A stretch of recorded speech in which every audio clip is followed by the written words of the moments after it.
Cap sur l'Intelligent Club de ce jeudi 10 avril. Parmi les sujets à l'ordre du jour présidentiel d'octobre 2025, l'Église catholique doute de la CEI, convention élective du PDCI-RDA du 16 avril, une célérité pour désarmer l'adversaire. Enfin, attaque terroriste au Togo. Ouattara avait-il raison sur les drones vendus au Burkina Faso?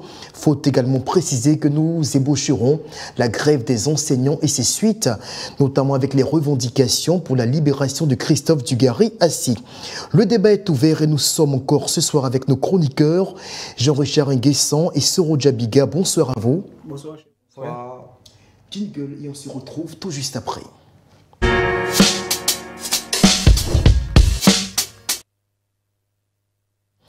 Soro Djabiga, on a tous été choqués, sinon secoués, par la déclaration de Monseigneur Kouadio, qui est président de la conférence épiscopale de Côte d'Ivoire, qui a clairement mis en doute la crédibilité de la CEI, qu'il estime pratiquement être dangereuse pour l'avenir politique en Côte d'Ivoire avec les élections qui arrivent. Il estime qu'on ne peut pas aller à des élections crédibles dans de telles conditions. Alors sur ce point, quelle est votre lecture des déclarations faites par le prélat? Ce sujet est extrêmement sensible car il touche au cœur de la démocratie ivoirienne.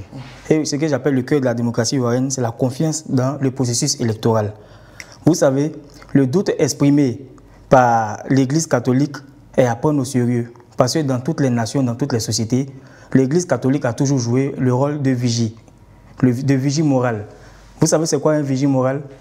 Dans les bateaux, le vigie est celui qui est suspendu à la tête d'une tour et qui scrute l'horizon pour pouvoir détecter les dangers et les éventuelles attaques. Alors l'Église catholique joue ce rôle-là dans nos sociétés. Vous savez que dans toutes les régions, dans toutes les contrées de la Côte d'Ivoire, l'Église catholique est représentée.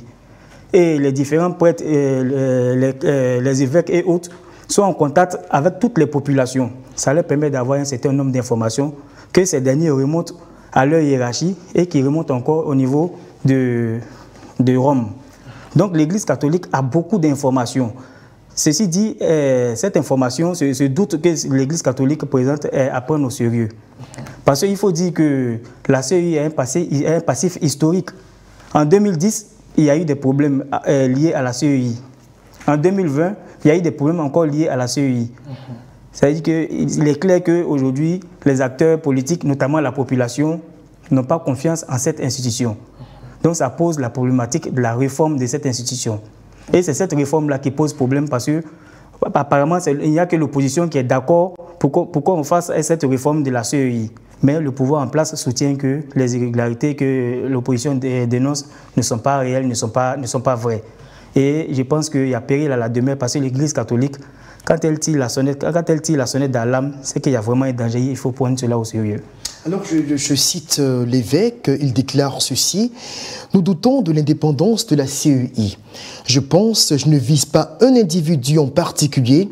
Si cette commission dysfonctionne, il en va de la responsabilité de tous ceux qui y participent. » Jean-Richard Nguessan, pour l'évêque, il ne se fait aucun doute. La moralité de ceux qui dirigent l'institution électorale qu'est la CEI est à remettre en cause. Est-ce que vous partagez son analyse?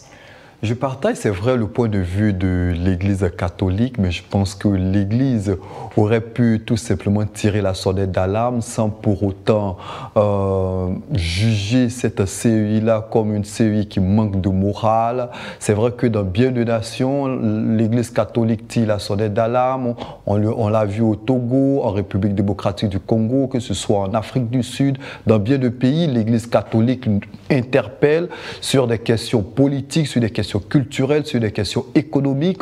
On sait plus ou moins tous le rôle qu'a joué l'Église en Côte d'Ivoire à une certaine période. L'Église a pris position pour un camp et cela a cristallisé par moments les positions, les positionnements. Et c'est vrai que cette CEI-là, quoi qu'on dise, pose problème au regard de tout ce qui a été présenté par l'opposition, au regard même de l'article 7 du code électoral. Aujourd'hui, l'Église catholique interpelle. C'est vrai qu'il faut prendre en compte la position de l'Église catholique, mais elle gagnerait aussi à rapprocher les partis, au-delà de faire des déclarations pour fustiger un camp. Elle gagnerait à visiter des partis, à rencontrer des hommes politiques, essayer de voir comment régler véritablement le problème de la CEI, que d'être dans une position où elle fustige cette institution alors qu'on est à quelques mois. Les propos sont trop durs? Oui, les propos pour ma part sont assez durs. Elle aurait pu faire l'économie de quelques mots et visiter tout simplement la CEI, interpeller cette CEI-là, essayer de voir le parti au pouvoir, essayer d'échanger avec certains hommes politiques afin de rapprocher les positionnements. On sait que depuis quelques mois, les différentes positions se sont tendues, il y a de la crispation, on sent que le tissu social ou l'atmosphère sociale est très tendue au niveau de la Côte d'Ivoire. Elle gagnerait à ne pas en rajouter, mais elle gagnerait plutôt à concilier les différentes positions. Alors nous avons interrogé, comme on le fait chaque soir désormais, des consultants, des confrères, et aujourd'hui c'est Ernest Kouakou, qui est également journaliste, qui nous donne son point de vue sur cette sortie tonitruante de l'évêque ivoirien. On l'écoute. Merci, cher frère, de me donner la parole. Je suis Ernest Saint-Bénéfice, journaliste.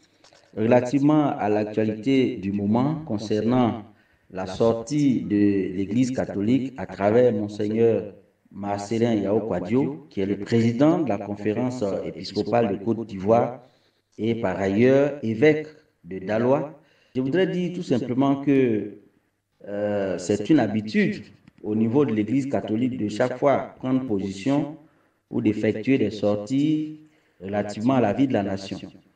Et quand on sait en ce moment précis la montée en puissance de la tonalité des débats entre l'opposition et le pouvoir en place relativement à la RLE qui court, dont on vient d'achever la phase des contentieux, cela ne peut que donner lieu à de telles appréhensions. Mais telle sortie est-elle fondée, oui ou non? Je ne saurais le dire. Mais évidemment, il faut le souligner, le débat politique actuel laisse à croire que la nature du processus actuel inquiète énormément la population. Et pour ma part, c'est vrai que l'Église catholique est une communauté qui a l'habitude de se prononcer ou de prendre part au débat politique, mais pour ma part, le religieux doit de plus en plus rester loin de tout ce qui est question politique. Parce qu'à voir les choses de très près, la question de la CEI s'appuie sur les tests de loi et Alors, Soro Djabiga, on écoute le confrère, on a comme l'impression qu'en Côte d'Ivoire, beaucoup craignent le scrutin présidentiel qui doit donc advenir dans 6 mois. Je recite le prélat qui déclarait ceci lors de sa déclaration qui fait grand bruit actuellement. Il disait, curieusement, tous parlent de transparence, mais dans le même temps, tous craignent le verdict des urnes. Est-ce que vous partagez cette inquiétude de l'évêque ivoirien en même temps que celle du confrère qui, même s'il évite de prendre ouvertement position, mais lui non plus ne dissimule pas ses craintes quant à l'issue du processus électoral? Cher confrère, crois-moi, cette crainte est partagée dans toutes les chapelles politiques, même au niveau du RHDP. Parce que, comme j'aime à le dire, la Côte d'Ivoire a un cycle électoral de 10 ans. Et à chaque échéance, les Ivoiriens craignent de replonger encore dans la crise avec le traumatisme qu'on a vécu il y a 15 ans en arrière et 5 ans en arrière en 2020. Ce doute exprimé par l'Église catholique n'est pas un procès d'intention. Moi, j'aimerais le rappeler. Ce n'est pas un procès d'intention, c'est un appel pour pouvoir corriger les failles. Parce que ici, l'Église catholique se fait le porte-voix des citoyens aujourd'hui qui sont silencieux, qui ne parlent pas. Mais la menace est sérieuse et elle est visible, elle est à la portée de tous ceux qui sont avisés et tous ceux qui se souviennent de ce que la Côte d'Ivoire a vécu hier. On ne va pas à des élections pour que les âmes reprennent encore la voie après les urnes. On part à des élections pour pouvoir apaiser le pays. Mais cette CEI que nous voyons en ce moment ne peut pas apaiser le pays parce qu'elle ne fait pas l'unanimité, tout comme elle ne faisait pas l'unanimité en 2010. Est-ce qu'on peut finalement trouver l'unanimité en Côte d'Ivoire? toutes les commissions électorales qui ont été mises sur pied depuis 2000, avec l'avènement de la junte militaire, ont toujours été contestées. Et les résultats ont toujours été catastrophiques. Je pense que... Mais qu'est-ce qu'il faut faire finalement? En une minute, donnez-nous votre recette miracle. En une minute, moi, ma recette finale, ma recette, c'est un contrat social. Il faudrait que toutes les couches sociales, toutes les catégories de la population de la Côte d'Ivoire se réunissent pour pouvoir discuter et enfin trouver une solution favorable. Mais avant ça, il faut que tout le monde intègre, tout le monde adhère au patriotisme. Parce que j'ai l'impression que parmi nos élites politiques, il y en a qui ne sont pas des vrais patriotes et qui posent des actes qui poussent vraiment à inciter à la crise. Et il faut éviter cela. Moi, je propose un contrat social. Il faut que toutes les couches, tous les acteurs se réunissent, même les religieux, les politiciens, les jeunes, les femmes, tout le monde se réunisse et chacun met sur la table son projet afin qu'on puisse faire un bon brainstorming et ressortir une recette qui va vraiment apaiser la situation. Parce qu'avec ce que nous voyons là, on va de crise en crise et c'est pas aujourd'hui la veille de cette fin-là. Jean-Charles Guesson, la conférence où nous disons le président, c'est mieux de le dire ainsi, puisqu'il peut parler à titre individuel, de la conférence épiscopale estime que notre pays n'est pas dans une situation normale. Voilà ce qu'il déclare à ce sujet. Dans une situation normale, une élection présidentielle obéit à des règles précises. Malheureusement, poursuit-il, depuis quelques décennies, notre pays est dans une situation anormale. Vous vous trouvez dans un pays anormal? Pas véritablement. C'est vrai que, comme on aime à le dire, les positions se braquent depuis quelques semaines, depuis quelques mois même. La population, quoi qu'on dise, retient son souffle, la psychose s'enfle. Vous savez, quoi qu'on dise également, la liste électorale, celle qui nous a été présentée, pose problème. Parce que... il parle de plus de 11 000 cas d'irrégularité détectés. Mais au-delà de ça, il y a des enregistrements multiples, il y a des doublons. On parle d'électeurs frauduleux selon on parle des électeurs à plus de 100 ans, on dénombre plus de 5700 cas d'électeurs qui ont plus de 100 ans, des mères d'électeurs ayant plus de 20 enfants, on parle des mères avec 50 enfants. Il faut scruter cette liste. C'est vrai que je ne partage pas forcément tous les points qui ont été soulevés par le prélat, mais je pense qu'ils ont un devoir aussi de vérité vis-à-vis du peuple, vis-à-vis des hommes politiques. Au-delà de cette déclaration, au-delà de ce qui se dit, il faut des actions. Et pour moi, les actions, c'est cette capacité aussi de l'Église à aller et à s'introduire dans toutes les chapelles politiques pour parler aux hommes politiques. Je pense que en tant que guide religieux, en tant que personne dotée d'une certaine intelligence, d'un accompagnement spirituel, ils ont cette capacité-là de parler à nos hommes politiques, de rapprocher les différents camps. Et je pense qu'on pourra, pourquoi pas, sortir de cette situation qui, à la vérité, provoque la crainte de chez bien d'Ivoiriens. Soro Djabiga, Monseigneur Marcelin Yao Kouadio, est avant tout un religieux. Un religieux, certains estiment que prendre position de cette manière, cela pourrait quand même biaiser le caractère ou la perception d'impartialité que se doit de tenir toutes les chapelles religieuses. Est-ce que vous ne pensez pas que cette sortie du prélat peut, dans une certaine mesure, envenimer les tensions? Surtout quand on sait qu'on a eu dans le passé quelques incidents de ce type-là, où certaines personnes sont sorties dans les rues sous l'impulsion de quelques individus pour s'en prendre carrément à des prêtres, pour dire mais est-ce que ces derniers-là prendraient position? Est-ce que vous ne pensez pas que finalement, dans un contexte électoral surchauffé, de telles déclarations peuvent exacerber les tensions? On aurait été choqué si l'Église catholique reste muette aujourd'hui et réagit demain lorsque la crise va éclater. Je pense que l'Église catholique a joué son rôle, elle a tiré la sonnette d'alarme. Et ceux qui pensent que cette sortie-là va envenimer la situation, ce sont ces personnes-là aujourd'hui qui veulent que la Côte d'Ivoire replonge dans cette crise. Parce qu'aujourd'hui, tous les Ivoiriens sont conscients qu'il y a un problème. Il y a un problème au niveau de la CEI, ça ne se cache pas. Chaque jour que Dieu fait, des acteurs politiques dénoncent la CEI. C'est que le problème existe. Et non des moindres, Le PDC et le PPAC sont des partis représentatifs. Et pas que. Il y a des petits partis, il y a les mouvements de société civile qui dénoncent la CEI tous les jours. Donc, il ne sait pas aujourd'hui que la CEI a un problème.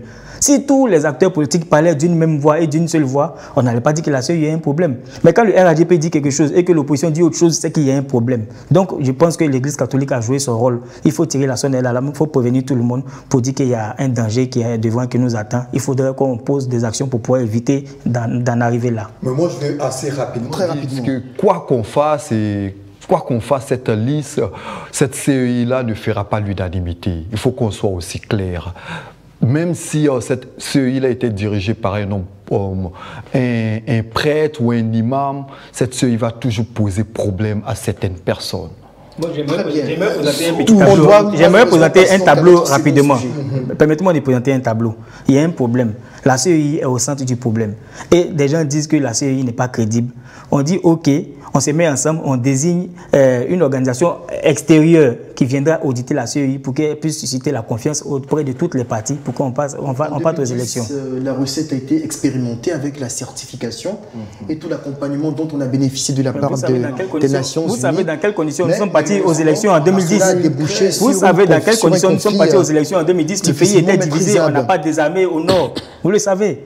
Très bien. Alors, convention élective du PDC, c'est notre second sujet de ce soir, du 16 avril, puisque très récemment, on a décortiqué sur ce plateau les résolutions issues du bureau politique, le 18e du genre, auquel n'a pas pu prendre part le président Tidjane Cham.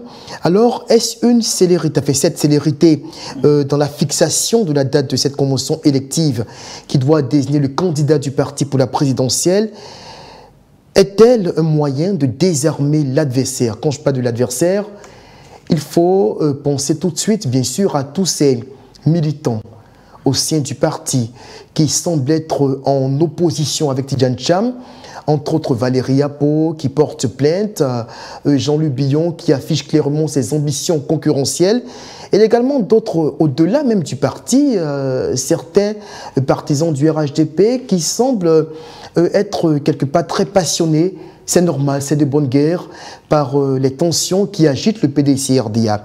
Alors, Jean-Richard Nguessan, en quelques jours, d'abord, on part au bureau politique, on fixe la date du dépôt des candidatures pour la période du 8 au 10 avril, donc un délai de 72 heures. Ensuite, alors qu'on s'attend à ce que la convention élective soit fixée à une date beaucoup plus postérieure, on nous annonce qu'elle a finalement lieu ce 16 avril prochain. On a l'impression, quand on analyse les différents agissements de la direction du parti, surtout quand on se réfère à la déclaration du ministre Bombé le lundi dernier devant le caveau familial du président Félix Houphouët-Boigny, que les choses semblent être organisées, d'aucuns pourraient le penser ainsi, en faveur du candidat Cham, qui de façon évidente est candidat pour la candidature du parti. Mais cela ne se cache guère. Vous savez que le PDCI, depuis quelques mois, est traversé par une crise, quoi qu'on dise. Le président Cham est fustigé de toutes parts, à l'intérieur comme par ses adversaires. Et il y a une volonté manifeste au niveau du PDCI de relancer le parti et surtout de partir en rang serré. Et tout le monde sait qu'aujourd'hui, le candidat naturel du PDC-RDA, c'est le président Cham. On n'a pas été surpris des propos, il y a cela quelques jours, du ministre Bombé qui estimait que M. Cham est le candidat naturel, et celui qu'il faut pour la héritier biologique du président Houphouët-Boigny. Donc il y a une volonté manifeste au niveau du PDC-RDA de positionner assez rapidement le président Cham comme le candidat du parti pour les prochaines élections et fait taire toutes les divergences au niveau des points de vue, les divergences qui se font entendre, notamment le président Billon, Valérie Yapi et toutes ces personnes, Valérie Yapo, pardon, toutes ces personnes qui essaient d'attaquer le président Cham, essayent de faire taire toutes ces personnes et montrer que Cham reste l'homme fort du parti. C'est un calcul politique, Soro Djabiga, que de fixer cette convention à une date aussi rapprochée du bureau politique? Vous l'avez si bien dit, c'est un calcul politique. Vous savez, en politique, celui qui impose son calendrier prend une avance psychologique sur ses adversaires. Et le PDCI l'a compris, Tidjane Thiam l'a compris. Donc aujourd'hui, il essaie de courir avant de convaincre. Tidjane Thiam aujourd'hui essaie d'accélérer, de surprendre ses adversaires. Et avec le bureau politique... C'est une grosse surprise. Hein. Oui, avec le bureau politique qu'on a eu hier et la convention qui est en train de venir, Tidjane Thiam essaie de faire comprendre à ses adversaires, notamment au plan interne, que j'ai désormais la légitimité de mon parti politique. D'autant plus que, sans vouloir vous interrompre, lors du bureau politique, tous s'attendaient à ce qu'on ait une lisibilité au niveau de la date de la convention. Ce qui a été dit, c'est qu'elle sera communiquée ultérieurement. Alors on s'attendait peut-être à tout au plus tôt, dans quelques semaines. Mais là, à peine quelques jours après, même pas une semaine après le bureau politique, voilà, nous y sommes. Nous savons tous que le 16 avril, Tidjane Thiam est bien parti pour être investi candidat du parti. Ah oui. Je pense que ce que Tidjane Thiam a fait dans ce laps de temps-là, c'est une masterclass des réels politiques. Il est resté à l'extérieur.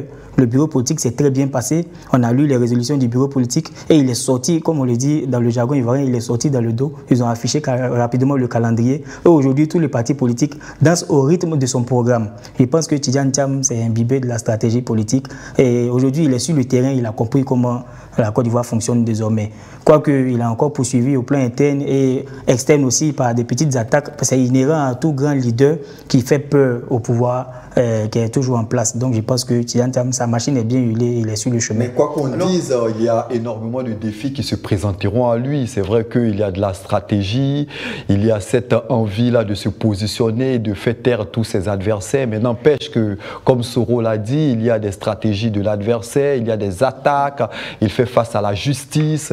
Est-ce que, en dépit de cette convention qui va se tenir, même s'il est porté par le PDCI RDA, est-ce que c'est une assurance véritablement de sa prochaine présence aux élections présidentielles? On se pose encore des questions. Le PDCI... Justement, on va voir ce qu'en pense le confrère Éric Offo de la rédaction de l'Intelligent d'Abidjan.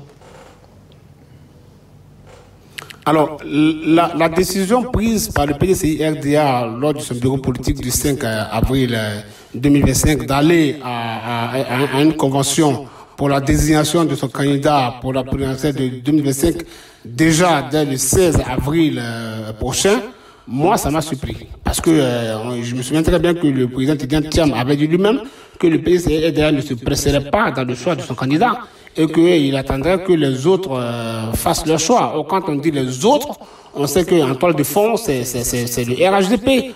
Or, le RHDP aujourd'hui n'a pas encore son candidat officiel. C'est vrai que les cadres du parti appellent le président Alassane Ouattara à être candidat, mais ce dernier n'a pas encore réagi. Le président Alassane Ouattara, il dit toujours qu'il a autour de lui une demi-douzaine de cadres qui sont tous présidentiels. Donc, il n'a pas encore décidé. Ça veut dire que le PDC et le RHDP n'a pas encore un candidat officiel. Alors, quand le PDCI, dans ces conditions-là, va à une convention pour désigner son candidat, on pourrait dire que le PDCI peut-être fait quelque chose. Ça veut dire que le RHDP a annoncé déjà un congrès en mai, mais même la date exacte n'est pas encore fixée. Donc quand le PDCI RDA va tout de suite rapidement à un congrès comme ça veut dire que peut-être que le PDCI serait en train de fuir quelque chose. Et qu'est-ce que le PDCI fuirait? Ça pourrait être par exemple la justice. La justice, parce qu'on sait que Valérie Yapo et tous ces militants du PDCI RDA qui ne veulent pas voir Tidjane Thiam à la tête du PDCI RDA pour cette affaire de nationalité, qui ne remplissait pas les conditions au moment où il était candidat à l'élection du président du PDCI RDA. Si cette affaire venait à aboutir, avant que Tidjane Thiam soit désigné candidat, mais peut-être qu'il ne sera même plus candidat, puisqu'il ne sera plus président du parti, et par ricochet, il lui sera vraiment difficile d'être le candidat du parti. En même temps, moi, je me dis que est-ce que c'est le bon chemin à suivre? Parce que même si Tidjane Thiam venait à être désigné comme candidat du PDCI RDA le 16 avril, mais si la justice venait à décider qu'il doit être destitué, démis de ses fonctions du président du PDCI RDA, mais tout ça se retrouvait vraiment au fond de la lagune de Brié. Voilà, parce que s'il est destitué de son poste de président, il pourrait aussi se voir. Jean-Michel Nguesson, tout le monde est surpris par la célérité de la fixation de la date de la convention élective. Est-ce que finalement c'est une stratégie pour Thiam? Parce que c'est vrai que le confrère estime que cela pourrait viser quelque part à prendre à vitesse la justice ivoirienne.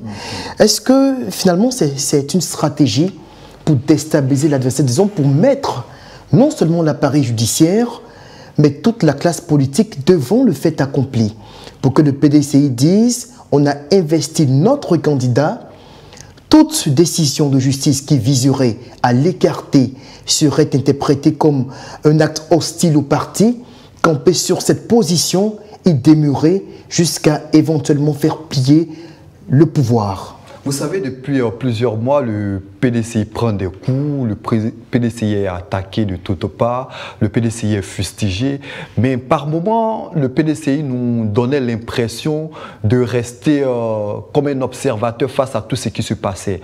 Et il est assez intéressant de voir qu'aujourd'hui, il y a de la stratégie, on essaie plus ou moins de mettre en place aussi des attaques vis-à-vis de l'adversaire, on essaie de développer des stratégies pour montrer qu'on est également présent. Et je pense que c'est une belle stratégie du président Thiam pour se positionner véritablement sur l'échiquier national, pour montrer qu'il est présent et qu'il a l'appui véritable de son parti pour être celui-là même qui sera aux élections présidentielles, pour court-circuiter, comme vous l'avez dit aussi, la justice, pour montrer que le PDCI le porte, le PDCI n'a que lui et qu'en dépit de ce que la justice veut essayer de faire, le PDCI n'a qu'un seul candidat, c'est le président Thiam. Thiam, l'inévitable vainqueur de cette convention, c'est-à-dire que nous sommes quasiment certains, presque à 100%, hein, que quel que soit l'adversaire qui pourrait jouer les trompettes en face au soir du 16 avril prochain, donc dans seulement quelques jours, le candidat du PDCI pour affronter le RHDP dans les urnes en octobre prochain sera Cheikh Tidiane Thiam. Oui, quoique il y a vraiment des problèmes sérieux qui sortent la tête.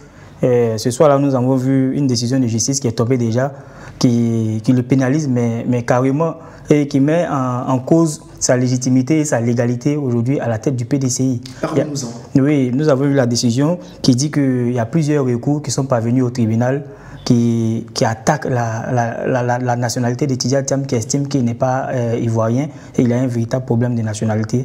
Et la justice s'est saisie du problème et aujourd'hui sa nationalité vise à être suspendue. Mais politiquement, est-ce que c'est jouable pour la justice ivoirienne de condamner Tidiane Thiam au point de l'empêcher d'être éligible? Oui, vous avez Quand on sait que Laurent Gbagbo est exclu de la liste électorale, qu'il ne sera certainement pas candidat, en tout cas dans l'état actuel des choses. Pareil pour Guillaume Soro, pareil pour Charles Blé Goudé. Écarter Thiam ne serait pas la goutte d'eau qui ferait déborder le vase. Justement, c'est cette erreur qu'il ne faut pas faire. Et quelle est cette démocratie-là qui, depuis 5 ans, 10 ans, écarte toujours les potentiels adversaires pour laisser de petits adversaires qui affrontent le pouvoir en place? Soyons réalistes. Vous avez cité le nom des grands leaders, Charles Blé Goudé, Laurent Gbagbo, Guillaume Kibafoy Soro et aujourd'hui Tidiane Thiam. Je pense que ça sera l'erreur à ne pas commettre. Il faut laisser ceux qui veulent être candidats aller être candidats. Tidiane Thiam est ivoirien. Il est ivoirien, il a une carte de nationalité d'identité, il a un passeport, il a un certificat de nationalité. Il faut le laisser être candidat. Et c'est vrai qu'il fait peur. C'est vrai qu'on veut s'accrocher au pouvoir aujourd'hui, mais il faut aussi respecter la démocratie, il faut respecter la paix sociale, il faut respecter l'intégrité des Ivoiriens. Tidiane Thiam fait peur parce que ça fait près de 8 mois maintenant que Tidiane Thiam est couvert par les grands médias de l'Élysée. Presque chaque mois, Tidiane Thiam passe du Quai d'Orsay, je vous l'ai dit. C'est des médias français, simplement. Du Quai d'Orsay.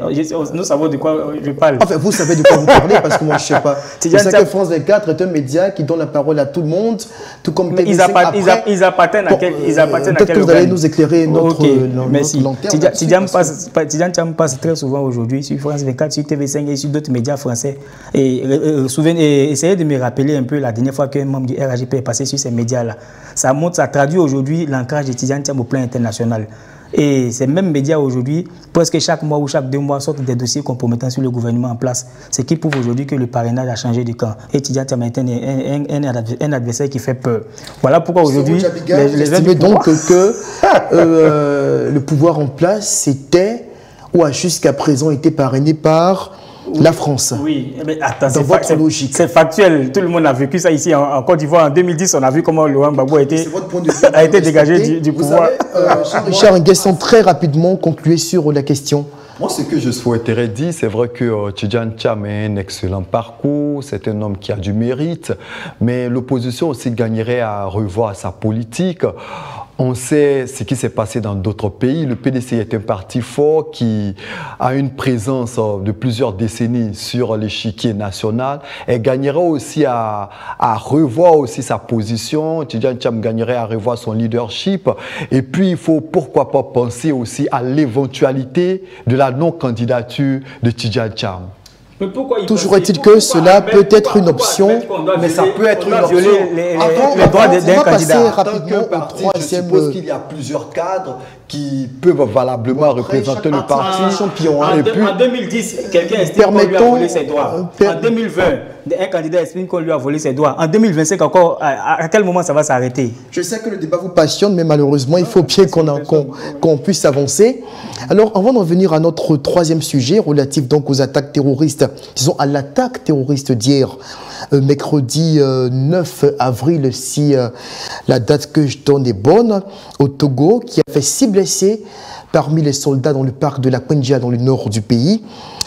Attaque menée par un drone tiré par les djihadistes. Parlons rapidement de la grève des enseignants.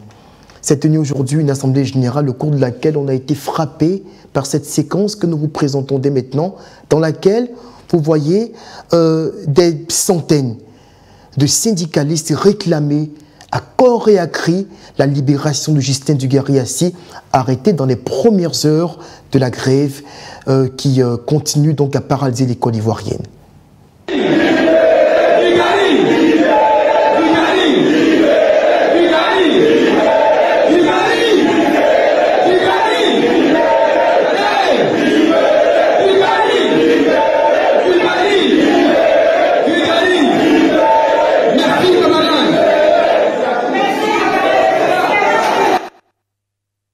Libéré Dugarry, la colère monte chez les enseignants. Jean-Richard, commentaire très rapidement. C'était prévisible. Je pense qu'on l'a dit sur ce même plateau.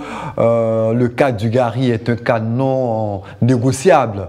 Et je pense que le pouvoir gagnerait à faire sortir Dugarry parce que nous espérons tous, à l'image de tous les Ivoiriens, que les cours reprennent dès la semaine prochaine. Et je pense que si Dugarry reste en prison, je pense que on risque d'assister à, je pense, à une nouvelle grève. Et ce serait dommage pour l'école ivoirienne. C'est une ligne rouge pour les syndicalistes, Soro. La libération de Dugarry, elle était conditionnelle, indispensable pour toute résolution de la crise. Mais moi, je pense qu'il y a un grand pas qui a été franchi. Ce soir, nous avons reçu l'information que le mot d'ordre de grève a été levé.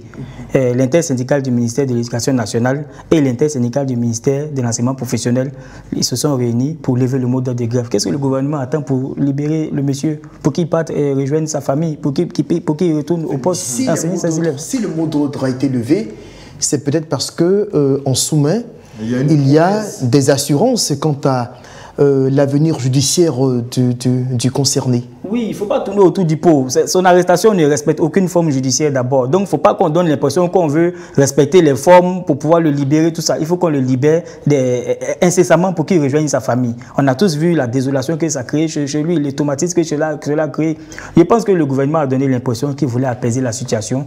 Et là, on lui donne l'occasion de montrer sa bonne foi en respectant d'abord ses promesses et aussi en libérant Dugarry pour qu'on puisse poursuivre. Parce que jusqu'au-là, on n'a pas encore les résolutions de leurs échanges. Les deux parties ont prévu de se réunir à une date qui a été prévue de 2 jours pour pouvoir discuter. Et chacun des deux parties doit pouvoir prouver sa bonne foi. Je pense que les grévistes ont fait leur part. Il faut que le gouvernement libère le monsieur pour apaiser la situation, pour que les élèves reprennent les cours, parce que ça perturbe un peu le calendrier scolaire. Et nous connaissons tous les élèves, quand ils font 2 ou 3 jours à la maison, ils n'étudient plus. Pour reprendre encore, c'est un peu compliqué.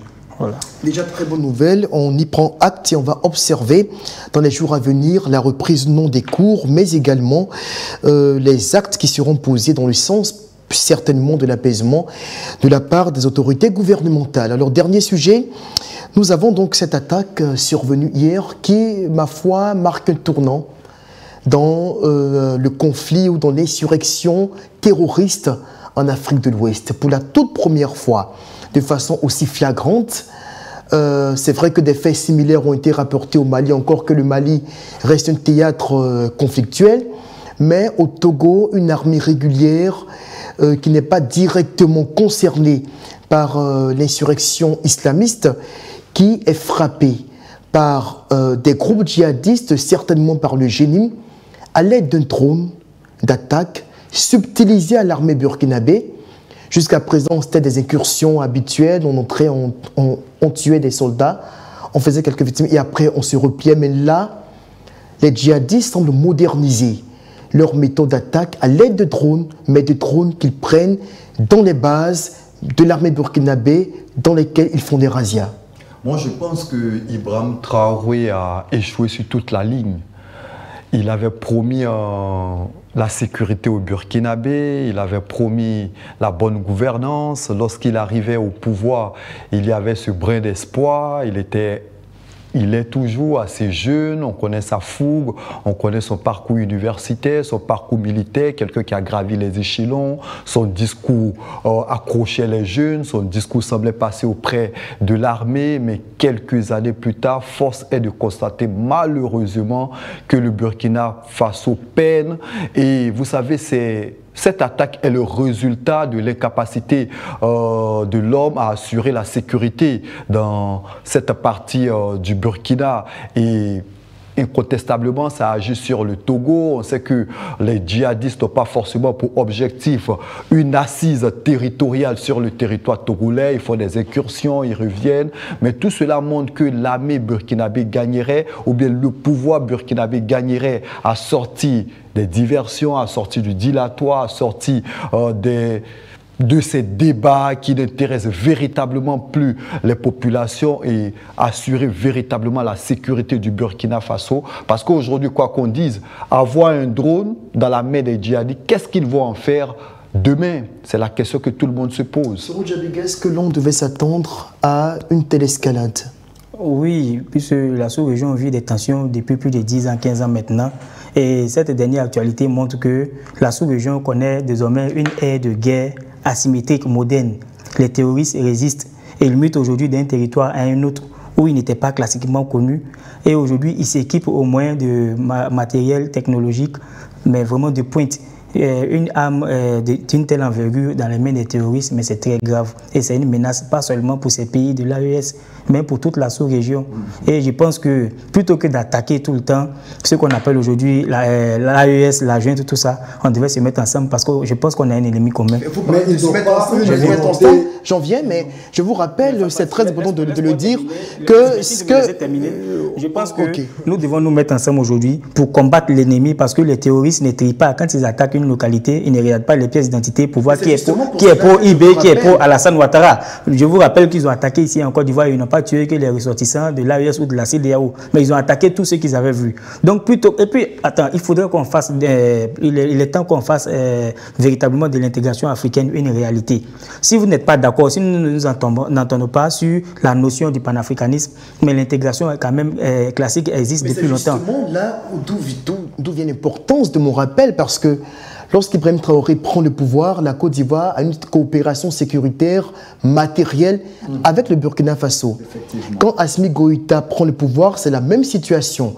Mais quand ils viennent de façon unilatérale, ils décident de rompre cette coopération sécuritaire. Vous parlez d'intégration, de coopération, mais la faute ne vient pas des autres.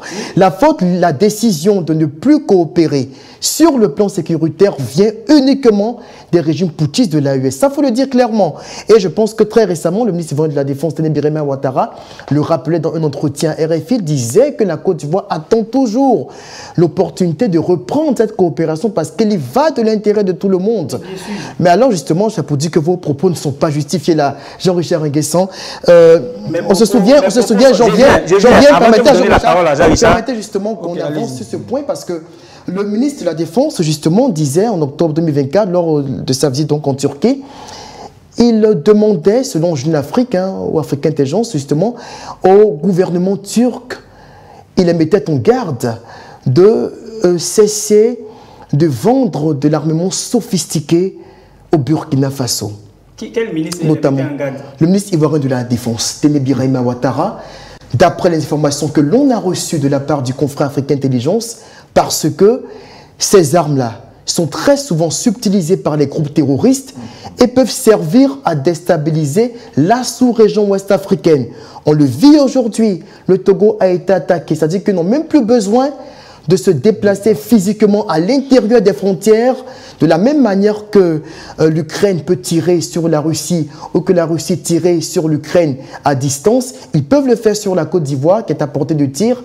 Ils peuvent le faire sur le Togo, sur le Ghana, sur n'importe quel pays de la sous-région. C'est quand même inquiétant. Ah oui, moi j'en appelle à l'intelligence surtout de ces différents pouvoirs. Ils ont multiplié les initiatives, on l'a vu, la réorganisation de l'armée, le recrutement de jeunes, mais cela semble ne pas apporter grand-chose. On gagnerait, comme Soro l'a dit, à véritablement se mettre ensemble pour bouter hors de l'Afrique de l'Ouest cette nébuleuse terroriste. Parce que quoi qu'on dise, si le Burkina Faso est touché, aujourd'hui on observe les sécurités dans la partie septentrionale du Togo. Le Togo subit cette montée en puissance du djihadisme à travers les armes qu'il récupère à l'armée régulière burkinabé. La Côte d'Ivoire pourrait souffrir de cette situation. Le Bénin en souffre, on le voit. Donc il est tellement important. D'échange de renseignements.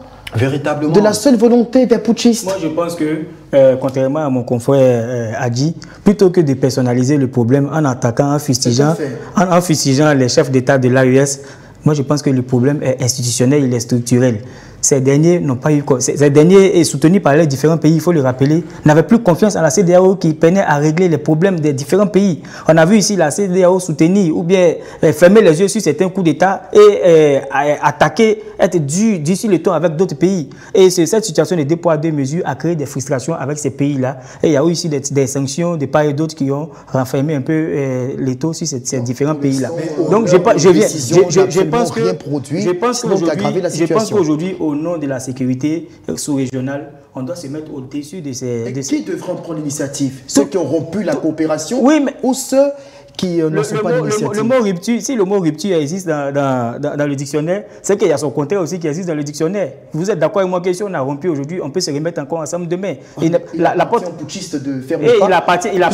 Il appartient aussi à la CEDEAO, à Bougri aujourd'hui, de faire aussi un pas.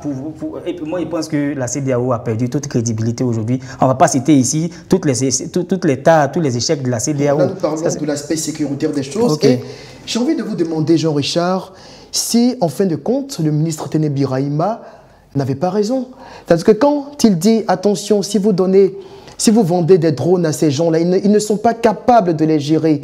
Ils n'en ont pas, j'en viens, ils n'en ont pas, ils n'en ont ni la compétence, ni l'instruction nécessaire. Ça va tomber entre les mains des djihadistes. Et puis chaque semaine, des camps militaires sont attaqués, dépouillés, pillés par les groupes armés. Au sud et au vu de tous, à Diapaga, il y a eu près d'une centaine de morts militaires burkinabés. C'est dommage, on déplore cela. Mais c'est tellement régulier. Et finalement, quelqu'un disait, mais bien, l'armée burkinabé s'équipe et les djihadistes viennent faire leur marché, mais gratuitement, au prix du sang. Mais n'empêche que quoi qu'on dise, le pouvoir burkinabé, l'armée burkinabé a besoin de s'équiper. Quoi qu'on dise, pour ensuite céder les armes.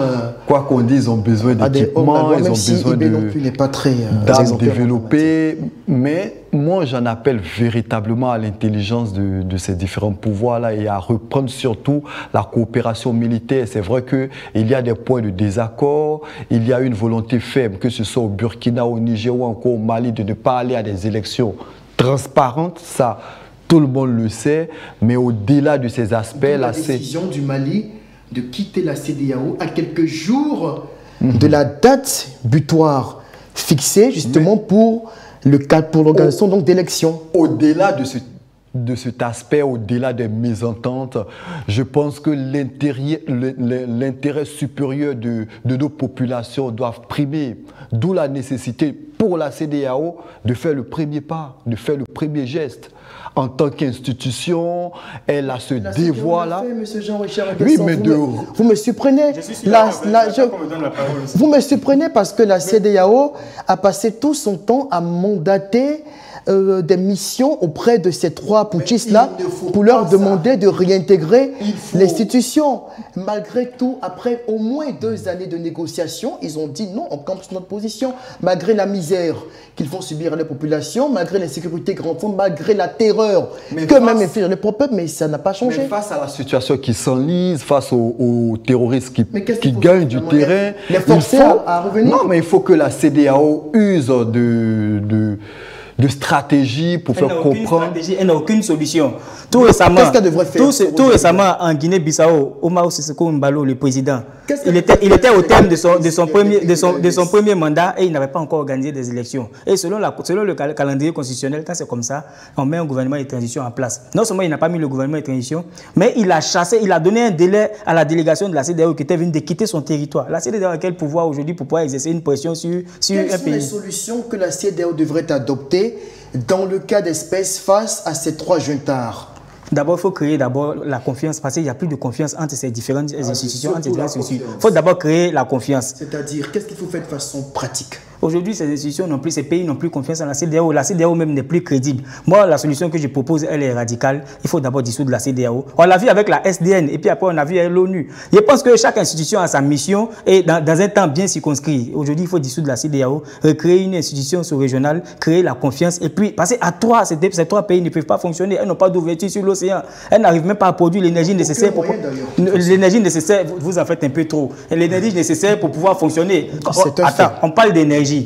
C'est parce que le colon n'a pas privilégié cette option-là. Sinon, depuis les années 60, si on avait commencé à exploiter l'énergie voltaïque, aujourd'hui, ces pays-là n'allaient pas être privés d'énergie. Mais les Français n'avaient pas cette option-là et ils utilisaient toujours les barrages d'énergie hydroélectrique. Voilà pourquoi aujourd'hui, ces pays-là sont en train de tout recommencer. Moi, je vous assure qu'aujourd'hui, ces pays souffrent. Ces pays ont des sérieux problèmes économiques et énergétiques. Mais à cette allure où ces pays sont en train d'aller, d'ici 5 ans, 10 ans, vous allez voir qu'ils vont surprendre. Ces pays vont surprendre l'opinion. Doit-on se baser sur la volonté de 3 qui ne veulent pas aller à des élections pour dissoudre la CEDEAO? Je ne crois pas.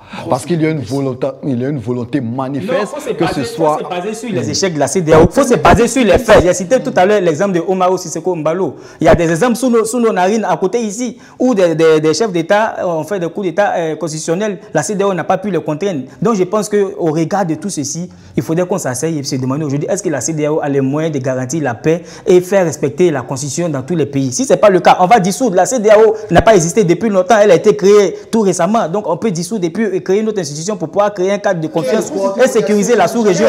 L'institution qui sera mise sur pied, il y a une volonté. Moyen d'imposer sa volonté aux États. C'est ça aussi la grosse question. La grosse difficulté. Parce que tout le monde réclame le respect de sa souveraineté. On ne peut pas demander, quel que soit l'organisation qu'on va mettre sur place, est-ce qu'elle a les moyens ou les compétences de le faire. Permettez qu'il finisse, Jean-Richard, donnez votre avis sur ça.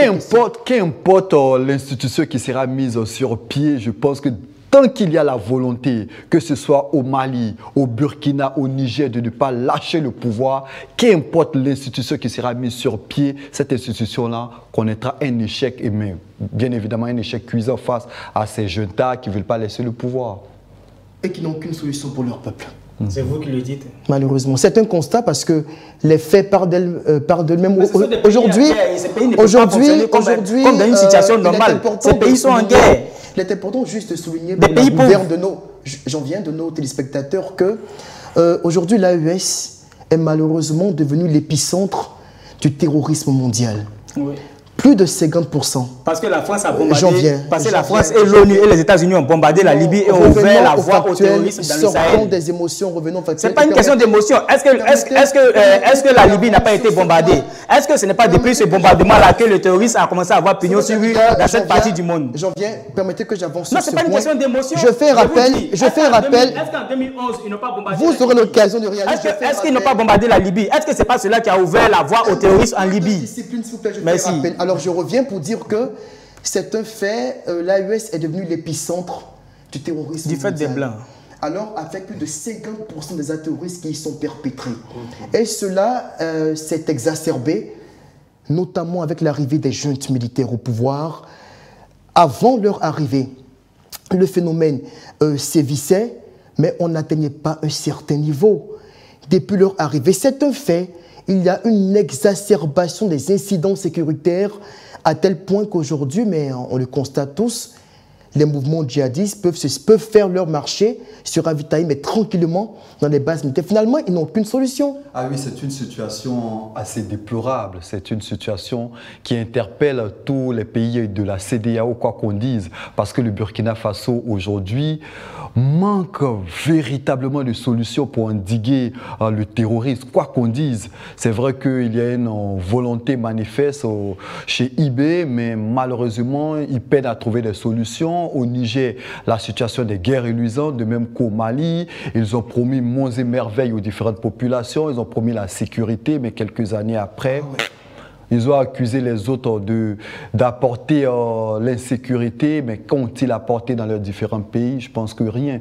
Et cette situation-là est dommageable, fort malheureusement pour l'Afrique de l'Ouest en général. On va terminer avec ce Rodjabiga. Est-ce que nous, ici en Côte d'Ivoire, on doit avoir peur? Si aujourd'hui le Togo est frappé à distance par des groupes djihadistes, demain, ça peut être le tour de la Côte d'Ivoire. Oui, la menace est réelle. La menace est réelle et surtout que rien ne semble s'améliorer en termes de perspective pour les armées locales de ces différents pays-là de l'AES. Le Burkina Faso qui est de moins en moins capable de contrôler les armes qui circulent dans ces casernes. Pareil pour le Mali ou le Niger. Nous, ici en Côte d'Ivoire, en l'absence de coopération sécuritaire mutuelle, Vous posez une question. qu'est-ce qu'on fait? Non, il y a pas. Vous m'avez demandé, est-ce qu'on a des raisons d'avoir peur? Oui. En Côte d'Ivoire, je pense que les raisons sont établies. Il faut craindre cela. Notamment au nord du pays où on sent qu'il y a une certaine porosité au niveau de nos frontières. Ouais, parce que quand même nos frontières ne sont pas des limites tracées. Hein. Souvent, c'est deux villages qui sont entremêlés, des populations qui vivent ensemble, qui se mélangent et il y a des risques d'avoir peur. Quoique des efforts sont quand même faits par le gouvernement. Aujourd'hui, en termes de lutte contre le terrorisme, on a une institution à Jacquesville qui forme nos officiers et je pense qu'il y a certains soldats même de l'AES qui ont été formés ici. Il faut saluer ces efforts-là. En termes de renseignement aussi, on a pu déjouer beaucoup de coups, mais vous savez que la lutte antiterroriste et la guerre contre les terroristes est asymétrique. Ils arrivent à se fondre dans la masse, ils arrivent à se glisser un peu partout et on ne sait pas qui est qui, comme on le dit à Abidjan. Donc il y a des risques d'avoir peur, on ne sait pas ce qui se prépare. On fait confiance à nos institutions et à Dieu aussi. Merci à vous d'avoir donc, comme chaque soir, pris part à ces débats. Fin de cette émission, de cette édition, pardon, de l'Intelligent Club. On était très ravis de vous la présenter, de l'animer, chacun avec sa position. On va se dire au revoir et puis on se retrouve demain pour un autre numéro de l'actualité de l'Intelligent Club sur l'Intelligent TV. Au revoir.